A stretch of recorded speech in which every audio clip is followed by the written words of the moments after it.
உடன்படிக்கையின் தேவன்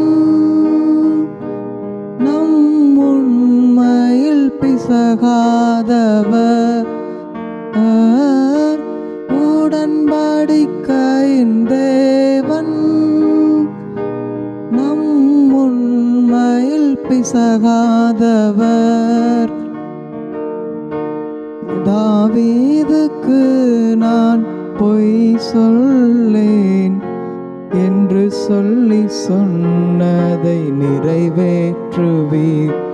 என் தாவீதுக்கு நான் பொய் சொல்லேன் என்று சொல்லி சொன்னதை நிறைவேற்றுவீர். மறவாமல் நினைத்தவரே ஏசையா நிறைவேற்றி முடிப்பவரே.